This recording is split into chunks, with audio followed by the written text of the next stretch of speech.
کب تک تمہارا رونا دھونا یوں ہی چلتا رہے گا؟ جا جا کر یہ ریڈ ساڑی پہن کر آؤ۔ قسم سے تم اس ساڑی میں جتنی خوبصورت لگو گی نا، سوچ سوچ کر میرا دماغ ابھی سے تم پر خراب ہونا شروع ہو گیا ہے۔ مسکرا کر یہ کہتا وہ اس کے کاندھوں پر اپنے لب رکھ چکا تھا، مگر آنکھوں میں آئی نمی کو چھپا کر وہ احساس کمتری کا شکار ہو چکی تھی۔ کہنے لگی، یہ کیسی باتیں کر رہے ہیں آپ؟ میں یہ ساڑی کیسے پہن سکتی ہوں؟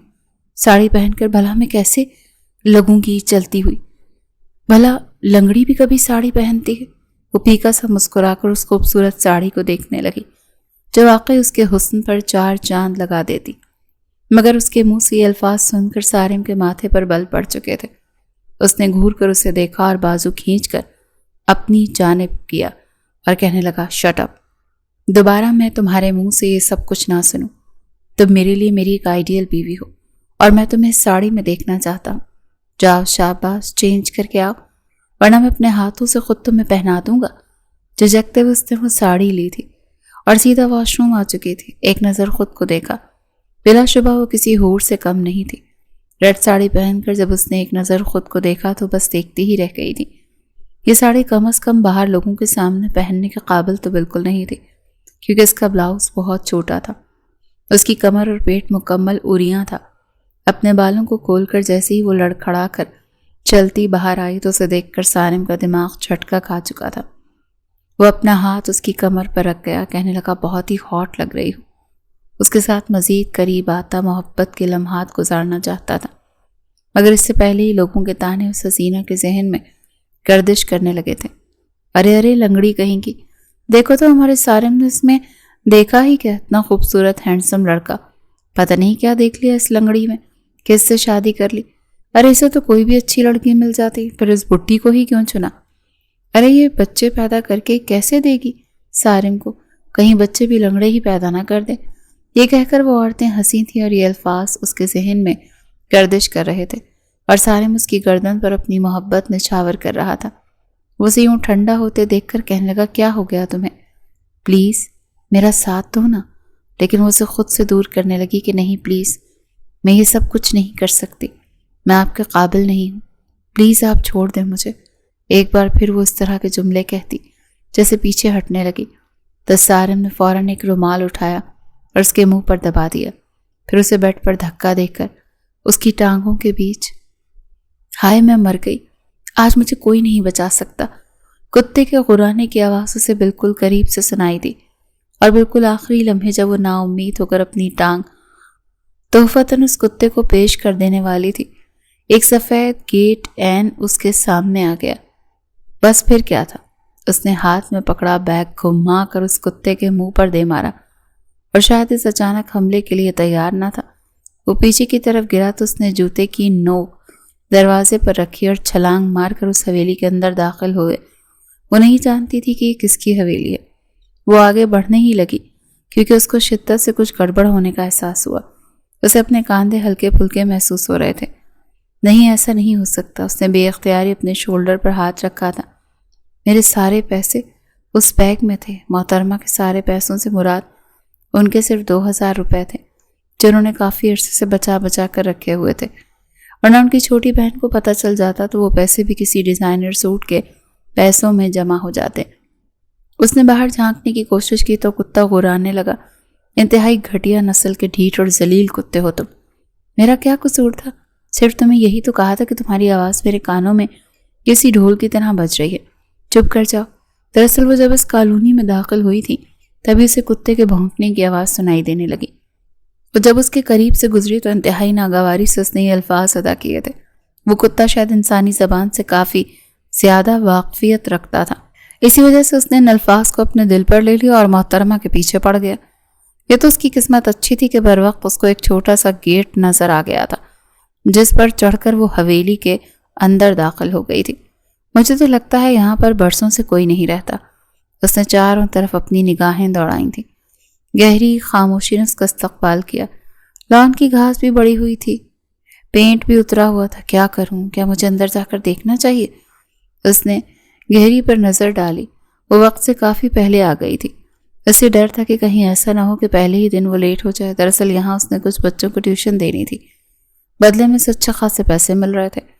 نرمین کو اس کے منگیتر نے آفر کی تھی کہ میں تمہیں ڈراپ کر دیتا ہوں، پہلا دن ہے، تمہیں گھر کو ڈھونڈنے میں کافی مشکل پیش آئے گی، مگر اس نے بہت ہی خوبصورتی سے انکار کر دیا۔ وجہ یہ تھی کہ وہ اس کو زحمت نہیں دینا چاہتی تھی، بلکہ وجہ اس کی اماں کی پابندیاں اور سختیاں تھیں، جن کو اس سخت ناگوار گزرتا تھا کہ وہ شادی سے پہلے اپنے منگیتر کے ساتھ کہیں بھی گھومنے پھرنے کے لیے جائے۔ اس کے منگیتر کے پاس گاڑی تو تھی نہیں، بس ایک موٹر بائک ہی تھی جسے چینج کر کے بہت جلدی وہ ہیوی بائک بھی لینے والا تھا۔ اس کی پروموشن ہونے کی بھی چانسز تھے اور اسی وجہ سے آج کل وہ بہت زیادہ ایکسائٹڈ تھا۔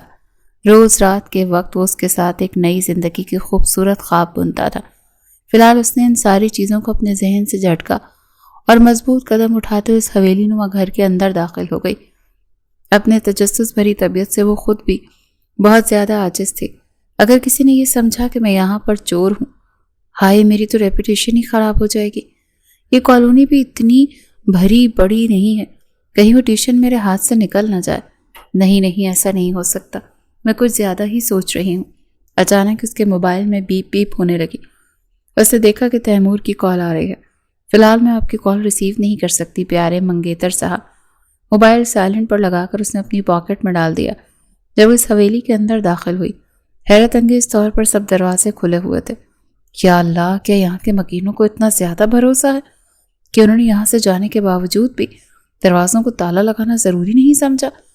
کچن کے اندر داخل ہوئی تو وہاں پر دودھ کا گلاس بھرا پڑا تھا، اس کے ساتھ فروٹ کی ٹوکری بھی رکھی تھی۔ بھوک کے مارے اس کا برا حال تھا، صبح سے کچھ کھائے بغیر ہی وہ گھر سے نکل آئی تھی۔ کچھ سوچتے ہوئے وہیں پر موجود کرسی پر جا کر بیٹھ گئی۔ ٹوکری میں سے 2-3 کیلے نکالے اور ان سے انصاف کرنے لگی، جب اچانک اسے باہر سے قدموں کی چاپ کی آواز سنائی دی۔ جب اسے کچھ بھی سمجھ میں نہیں آیا تو وہ ٹیبل کے نیچے جا کر گھس گئی۔ اندر داخل ہونے والے شخص کے جوتے مردانہ تھے۔ ہائے میرے اللہ، یہاں پر تو واقعی میں لوگ رہتے ہیں۔ یہ میں نے کیا کیا؟ مجھے یوں یہاں پر نہیں چھپنا چاہیے تھا۔ اگر اس نے مجھے پکڑ لیا تو میرا کیا ہوگا؟ میں کیا کروں گی؟ صرف تو ہی ہے جو میری مدد کر سکتا ہے۔ مجھے اس عذاب سے باہر نکال دے۔ اسے اپنا موبائل نکالا تھا کہ اپنے منگیتر تیمور صاحب کو کال ملا سکے، مگر اس کا موبائل آف ہو چکا تھا۔ جو رات کو وہ موبائل چارج لگانا بھول گئی تھی اور اب کالے رنگ کی اسکرین اس کا منہ چڑھا رہی تھی۔ تیمور نے فریج سے اپنے لیے بریڈ نکالی۔ آج وہ بہت زیادہ لیٹ ہو گیا تھا، اس کی ایک امپورٹنٹ میٹنگ بھی تھی۔ اس کے بچوں کو آج چھٹی تھی، جس کی وجہ سے وہ بھی لیٹ اٹھے تھے۔ ابھی پہلے اپنے بچوں کو ناشتہ دینا تھا اور پھر اس کے بعد خود آفس کے لیے نکلنا تھا۔ بچوں کے لیے جو ٹیوٹر اس نے ہائر کی تھی، اس کو بھی غلطی سے تیمور نے غلط ایڈریس دے دیا تھا۔ تھوڑا بس اسے شدت سے اپنی غلطی کا احساس بھی ہو رہا تھا۔ ٹیوٹر کو کال کرنی چاہی تو اس کا نمبر بھی بن جا رہا تھا۔ بچے بھاگتے ہوئے کچن میں داخل ہوئے تھے کہ اچانک ہی دوراب کو محسوس ہوا کہ ٹیبل کے نیچے کوئی موجود ہے۔ اس نے اپنی گردن نیچے کی تو وہاں ایک بہت ہی خوبصورت آنٹی بیٹھی ہوئی تھی۔ نرمین نے اپنے لبوں پر انگلی رکھی تھی اور اس کو خاموش رہنے کا اشارہ کیا۔ وہ بچہ تھا، کہاں خاموش رہ سکتا تھا۔ اسے اپنے دوسرے بھائی کو ٹھوکا دیا تو وہ بھی نیچے کی طرف جھک گیا۔ سیدھے ہو کر بیٹھی، کتنی بار سمجھایا کھانے کی ٹیبل پر فضول حرکتیں مت کیا کرو، مجھے یہ سب کچھ پسند نہیں۔ سوری بابا۔ وہ دونوں سیدھے ہو کر بیٹھ گئے تھے اور یک زبان انہوں نے سوری کہا تھا۔ اپنے ہاتھوں سے تھم کا نشان بنا کر انہوں نے اس آنٹی کو پرسکون ہونے کا اشارہ کیا۔ تیمور نے ان کے سامنے ناشتہ رکھا، مگر ان کے لبوں پر پھیلی ہوئی دبی دبی مسکراہٹ کو دیکھ کر اس کو شدت سے کچھ غلط ہونے کا احساس ہوا۔ تم لوگوں کے ذہن میں پھر سے کوئی شرارت چل رہی ہے نا؟ وہ دونوں بمشکل 5 سال کے تھے، مگر ان کے دماغ بہت زیادہ تیز تھے، جس کی وجہ سے وہ اکثر ہی پریشان ہو جاتا تھا۔ اسے سمجھ نہیں آتی تھی کہ ان کو کیسے سنبھالے۔ نہیں بابا، دونوں نے تیزی سے نفی میں سر ہلایا تھا۔ میرے جانے کے بعد دادا جان کو پریشان مت کرنا، ٹھیک ہے؟ نہ ابھی ان سے یہ بات مکمل ہی کی تھی کہ اس کو ایک عورت کے چیخنے کی آواز سنائی تھی۔ وہ تینوں ہی گڑبڑا کر اپنی جگہ پر اٹھ کھڑے ہوئے تھے۔ بچے بھی انجان بننے کی ایکٹنگ کر رہے تھے۔ دوراب دلاور کے کانوں میں گھستے ہوئے بولا، ہم آنٹی کو بچا لیتے۔ آنٹی نے خود ہی اپنا بھانڈا پھوڑ دیا۔ بیچاری آنٹی کے پاؤں پر لال بیک آ کر بیٹھ گئی تھی۔ اسے کاکروچز سے بہت زیادہ ڈر لگتا تھا۔ اس نے بہت کوشش کی اپنی چیخ کا گلا گھونٹنے کی، لیکن نہ جانے کیسی ایک چیخ اس کے منہ سے نکل گئی اور پھر ایک دم سے اچھلنے کی وجہ سے اس کا سر ٹیبل کے ساتھ جا ٹکرایا۔ وہ رینگتی ہوئی تیزی سے باہر نکلی اور شیلف کے قریب کھڑی ہو کر گہرے گہرے سانس لینے لگی تھی۔ تیمور اس کو پہچان چکا تھا، یہ وہی تھی جسے اسے اپنے گھر میں ٹیوشن کے لیے ہائر کیا تھا۔ فی الحال وہ اندازہ نہیں لگا پا رہا تھا کہ محترمہ اچانک سے کہاں سے آ گئی ہیں۔ کیا وہ زمین سے اگی ہیں یا پھر آسمان سے ٹپکی ہیں؟ وہ بھی تیمور کو دیکھ کر تھوڑی سی پریشان ہو گئی۔ کیا وہ زمین سے اگی ہیں یا پھر آسمان سے ٹپکی ہیں؟ اس نے ابھی تک ہاتھ پر ایک کیلا پکڑا ہوا تھا جبکہ دوسرے ہاتھ میں انگوروں کا گچھا تھا۔ آج سے پہلے اسے اس قدر شرمندگی کا سامنا کبھی بھی نہیں کرنا پڑ رہا تھا۔ تیمور نے دونوں بازو لپیٹے اور اس کی آنکھوں میں براہ راست جھانکتے ہوئے کہا، کیا میں آپ سے پوچھ سکتا ہوں کہ یہاں پر کیا ہو رہا ہے؟ یہ ہمارے ساتھ گیم کھیل رہی تھی۔ بچوں نے جھٹ سے اس کی سائڈ لی۔ تم لوگوں کو کیسے پتا چلا کہ تم لوگوں کی ٹیوٹر؟ انہوں نے خود تمہیں بتایا تھا۔ دونوں بچوں نے تو جیسے وعدہ کیا ہوا تھا کہ جینا ہوگا، مرنا ہوگا، صرف اور صرف نرمین کو سپورٹ کرنا ہوگا۔ کیا تم لوگوں کو لگتا ہے کہ میں بیوقوف ہوں؟ بالکل بھی نہیں، آپ تو بہت ہی سمجھدار ہیں۔ اس نے وہ کیلا اور انگوروں کا گچھا جلدی سے ٹرے میں ڈال دیا تھا۔ اب مجھے بتائیں کہ کیا ہوا ہے۔ میں نے آپ سے وعدہ کرتا ہوں کہ میں آپ کو کچھ بھی نہیں کہوں گا۔ آپ مجھے اس نوکری سے تو نہیں نکالیں گے نا؟ دیکھیں، بڑی مشکل سے مجھے یہ جاب میں آپ سے وعدہ کرتا ہوں کہ میں آپ کو نہیں نکالوں گا۔ وہ اصل میں ایک بہت ہی بڑے کالے رنگ کا کتا میرے پیچھے پڑ گیا تھا۔ میں آپ کے دیے ہوئے ایڈریس پر پہنچنے ہی والی تھی کہ مجھے آپ کی کال وصول ہوئی تھی۔ تھوڑا لیٹ آنا ہے، میں جذباتی ہو کر کچھ زیادہ ہی جلدی پہنچ گئی تھی۔ آئی ایم ریئلی سوری، وہ میری غلطی تھی۔ میں نے آپ کو ایڈریس غلط بھیج دیا تھا۔ چلیں اسی بہانے آپ میرے گھر تو آ ہی گئی۔ وہ اصل میں میرا بیگ اس کتے کے پاس ہی رہ گیا۔ آپ سے میرا بیگ لے کر دے سکتے ہیں؟ وہ سارم کے پیچھے پیچھے حویلی کے اندرونی حصے سے باہر نکلی تھی۔ بچے بھی پرجوش ہو کر اس کے پیچھے ہی چلے آئے۔ اس نے دیکھا کتے نے اس کے بیگ کا ستیہ ناش کر دیا۔ اپنی لاپرواہیوں کی وجہ سے وہ ہمیشہ ہی اپنا نقصان کرتی تھی۔ اس بار اس نے بیگ کی زپ بند نہیں کی تھی اور اب اس کے 2000 کے نوٹ کے 8 ٹکڑے ہو چکے تھے۔ وہ بچے بہت شرارتی تھے مگر اس کی ان لوگوں کے ساتھ دوستی ہو گئی تھی۔ تیمور نے میٹنگ پر جانے کا ارادہ ملتوی کر دیا تھا کیونکہ جس طرح کی اس لڑکی نے انٹری دی تھی وہ تھوڑا سا خائف ہو گیا تھا۔ اس لڑکی کا کیا بھروسہ کہ وہ دوبارہ اس طرح کا کوئی ہنگامہ ہی نہ کھڑا کر دے، مگر اس نے یہ بات شدت سے نوٹ کی تھی کہ وہ لڑکی اس کے دونوں بچوں کو بہت ہی اچھے طریقے سے ہینڈل کر رہی تھی۔ اللہ معاف کرے، تھوڑی سی شرم ہوتی ہے، تھوڑی سی حیا ہوتی ہے، مگر اس انسان کو کیا پتا کہ وہ کیا ہوتی ہے، کیسے بے شرموں کی طرح مجھے گھورے ہی چلے جا رہا ہے۔ میں جانتی ہوں میں بہت خوبصورت ہوں، لیکن اس کو پتا ہونا چاہیے کہ میری منگنی ہو چکی ہے، اور اگر میرے منگیتر کو اس کے بارے میں پتا چل گیا تو یہ اس کی موٹی گردن کو مروڑ کر کسی شیر کے آگے پھینک دے گا۔ تیمور نے ہر طرح سے اپنی تسلی کر لی تھی۔ وہ لڑکی بیوقوف ضرور تھی مگر دل کی اچھی تھی۔ جب وہ وہاں سے جانے لگی تو تیمور کی آواز سن کر اس کے قدم زمین پر جم گئے تھے۔ کیا آپ کے پاس واپس جانے کے لیے کرایہ ہے؟ نہیں، اس نے انتہائی معصومیت سے نفی میں سر ہلایا۔ تو پھر آپ کیسے جائیں گی؟ اللہ کے رحم و کرم پر۔ تیمور کا دل کر رہا تھا کہ وہ ایک زوردار مکہ اس کی ناک پر مارے، ناک پر نہ صحیح اس کے دماغ پر مار دیتا، جس کی عقل اپنی جگہ پر واپس آ جائے۔ پڑھائی میں محترمہ کا دماغ بہت زیادہ چلتا تھا مگر دوسرے کاموں میں وہ صفر تھی۔ اس نے اپنی جیب سے 5-5 ہزار کے 2 نوٹ نکالے تھے۔ میں ایڈوانس میں آپ سے تنخواہ نہیں لوں گی، یہ تمہاری تنخواہ نہیں ہے، میری وجہ سے آج جو تمہارا نقصان ہوا یہ اس کی بھرپائی ہے۔ اگر یہ کم ہے تو میں تمہیں زیادہ نہیں، یہ بہت زیادہ ہیں، میرے تو صرف 2000 ہی ضائع ہوئے ہیں، آپ کو خواری بھی تو ہوئی ہے، اس نے سادگی سے کہا۔ پیسے اس کے حوالے کرنے کے بعد وہ حویلی کے اندرونی حصے میں داخل ہو گیا تھا۔ وہ دل ہی دل میں اس کو دعائیں دیتی ہوئی اس کے حویلی سے باہر نکلی تھی۔ باہر سے اس نے کیب لی، 500 میں وہ اپنے گھر پہنچ گئی تھی۔ 5000 اس نے اپنی اماں کے ہاتھ میں رکھ دیے جبکہ باقی 4500 اس نے اپنے بیگ میں ڈال دیے تھے۔ تمہاری پھپھو جان ابھی بھی آئی تھی، تمہارے اور تیمور کے رشتے کی بات کر رہی تھی، تو پھر آپ نے انہیں کیا کہا؟ میں نے تو انہیں کوئی خاص جواب نہیں دیا، میں تم سے پوچھ کر انہیں جواب دینا چاہتی تھی۔ ابھی آپ انہیں انکار کر دیں۔ تو پاگل تو نہیں ہو گئی ہے؟ 3 سال سے تم لوگوں کی منگنی ہو چکی ہے اور تیمور نے بھی اب انتظار کرنے سے منع کر دیا ہے۔ اس کی ایک بہت بڑی ملٹائی نیشنل کمپنی میں جاب ہو گئی ہے۔ اس نے مجھے کیوں نہیں بتایا؟ ہو سکتا ہے وہ تمہیں سرپرائز دینا چاہتا ہو۔ نرمین کے بابا کا اس وقت انتقال ہوا تھا جب وہ میٹرک میں تھی، تب سے اس نے بچوں کو ٹیوشن پڑھانا شروع کر دیا تھا۔ اس کے ساتھ ساتھ وہ اپنی پڑھائی بھی جاری رکھے ہوئے تھی۔ FSc تو اس نے ریگولر کیا تھا لیکن BSc وہ پرائیویٹ کر رہی تھی۔ اس کے بابا ایک معمولی سے سرکاری ملازم تھے، ان کی پینشن تو ملتی تھی لیکن وہ بہت کم ہوتی تھی۔ اس کی امی دوسروں کے کپڑے سلائی کر کر کے گزارا کرتی تھی۔ اس کی پھپھو جان بھی ان کی کچھ مدد کر دیتی تھی۔ اس کی منگنی اس کے بچپن میں ہی اس کے کزن تیمور سے ہو گئی تھی، جس سے وہ بے تحاشا محبت کرتی تھی، اور اس کی زندگی میں آنے والا پہلا مرد تھا، اور وہ چاہتی تھی کہ ان دونوں کا ساتھ مرتے دم تک ہو۔ اچھا اب منہ مت بناؤ، ہو سکتا ہے وہ تمہیں الگ سے فون کر کے بتائے، اسے خود مت پوچھنا، اس کی امی نے پیار سے اس کے چہرے کو تھپکتے ہوئے کہا تھا۔ اور ہاں، میں مزید انتظار نہیں کر سکتی ہوں، تمہاری پھپھو نے جہیز لینے سے بھی منع کر دیا ہے، جو میری آخری پریشانی تھی وہ بھی دور ہو گئی ہے۔ آخر کب تک تم ہم لوگوں کو ہی کھلاتی رہو گی؟ تھوڑا سا اپنے اوپر بھی غور کرو، ورنہ محلے والے باتیں بنائیں گے کہ ماں اپنی جوان بیٹی کی کمائی کھا گئی ہے۔ ابھی ویسے بھی ہادی کا باہر کا ویزا لگ گیا ہے، آپ کو لگتا ہے کہ وہ باہر جا کر آپ کو پیسے بھیجے گا؟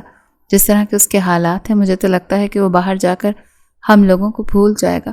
جس طرح کے اس کے حالات ہیں مجھے تو لگتا ہے کہ وہ باہر جا کر اس کا بھائی بہت ہی خود غرض تھا، بلکہ اس کے سارے بہن بھائی ہی خود غرض تھے، انہیں ہر وقت اپنی خوشیوں کی فکر رہتی تھی۔ وہ اس بات پر غور نہیں کرتے تھے کہ ان کی بہن کتنی مشکل سے پیسے کماتی ہے۔ کبھی اس کی بہن کو ڈیزائنر سوٹ چاہیے ہوتا تھا تو کبھی اس کے بھائی کو ٹرپ کے پیسے چاہیے ہوتے تھے۔ جتنی مشکل سے وہ ارینج کرتی تھی یہ صرف وہ جانتی تھی یا اس کا رب جانتا تھا۔ کافی دیر تک وہ صحن میں اپنی ماں کے ساتھ بیٹھی باتیں کرتی رہی تھی جب بیرونی دروازے پر دستک ہوئی تھی۔ ان کا گھر بہت بڑا نہیں تھا، صحن بھی چھوٹا سا تھا، 2 قدم کے فاصلے پر ہی دروازہ تھا۔ رکو میں جا کر دیکھتی ہوں۔ فرحین بھاگتی ہوئی دروازے کے پاس گئی تھی کیونکہ آج اس کا پارسل آنا تھا۔ سامنے کھڑے تیمور بھائی کو دیکھ کر اس کے ماتھے پر بل پڑ گئے۔ ہر وقت کیوں منحوس شکل بنا کر گھومتی رہتی ہو؟ او ہیلو، خبردار جو آپ نے میری شکل کو کچھ کہا، میں اس خاندان کی سب سے حسین لڑکی ہوں۔ اپنے بالوں کو ہوا میں جھٹکتے ہوئے وہ دوبارہ سے اپنے کمرے میں چلی گئی، جبکہ اس کے اس انداز پر نوی میں گردن ہلا کر رہ گیا تھا۔ سامنے اس کی محبوبہ بیٹھی ہوئی تھی، سادہ سے حلیے میں بھی وہ کیا قیامت لگ رہی تھی۔ اس نے بلیک کلر کی سادہ سی قمیض شلوار پہنی ہوئی تھی، دوپٹے سے بے نیاز لمبے بال کھلے، اسے اپنی ماں کی گود میں سر رکھا ہوا تھا۔ ارے تیمور بیٹا، منگیتر کے نام کے پکار سن کر اس نے جلدی سے اپنی گردن اٹھائی اور دوپٹے کو سیٹ کیا تھا۔ ممانی، مجھے آپ سے ایک چھوٹی سی پرمیشن لینی ہے، پلیز مجھے انکار مت کیجیے گا۔ ہاں ہاں بیٹا بولو، کیا میں نے پہلے تمہیں انکار کیا ہے جو اب کروں گی؟ ممانی، میں اس کو اپنے ساتھ ڈنر پر لے کر جانا چاہتا ہوں۔